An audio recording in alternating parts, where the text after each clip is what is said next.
I've been here for a long time, and I've really enjoyed my career. And part of what I can tout as one of my accomplishments was my respect for labor. I was actually honored by Jobs for Justice, and I do really appreciate unions, and I appreciate what you do for your memberships. However, I have to tell you that I'm at the point in my life where I'm going to do what I think is right and what I think my constituents think is best. Number one, even if I loved the idea of a casino, the fact that we are actually within 1 out of 10 locations at this point that are being considered. I mean, all right, let's say, what kind of gamble is that? Could we win? Yeah, but we could also lose. So if we lose, this idea, this lease, this whole project on our $5 million at least piece of property, $500 million lease of property, does not come back to this branch of government. And I'm sorry, but I cannot begin to support an idea that excludes a portion of our government. Even if I thought that this project was perfect, I would really still have a problem with that.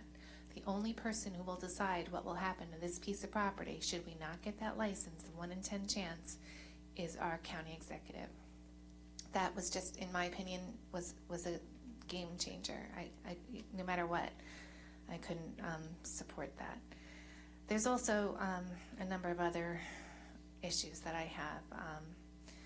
I voted for the last RXR project. I thought that really did address some things, including housing and including businesses that my kids would want to work with. You know what? I'm sorry, but I of course I'd love for my kids to stay here, but to work in a casino, that's not what my dream is for them.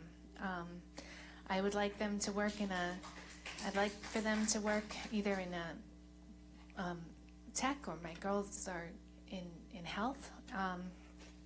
So I think it's been interesting to watch this. I feel that I am really torn, but I watched what happened, and I really feel that they were smart. Sands is a very smart company, and I feel that they came in and really met up with the right people and made the right offers. And when I sat here listening to everyone today, I just kind of felt like maybe they weren't as genuine as they would have been had they just come in on their own without having any influence from Sands. I want to say one more thing, and again, this is about, I'm 55 too, by the way, and when you hit 55, you hit something, and that is yourself and your inner being. And I'm seeing what's going on with our kids, and I'm very worried about addiction, opioid addiction, alcohol addiction, gambling addiction. And I can't live with myself voting to support that. So as much as I've always supported the unions, and I guarantee you, number one, you're going to get the union jobs. You're going to get the jobs no matter what is built there.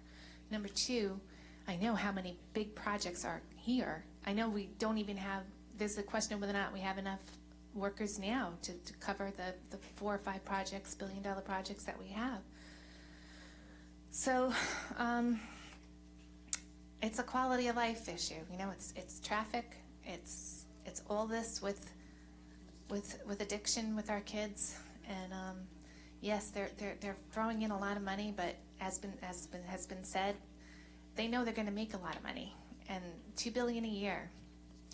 And where's that coming from? And when you read about addiction and you read about gambling, it's usually they call it a poor man's tax, because it's usually those that really can't afford to do it that go and hope for that dream and hope to change their life.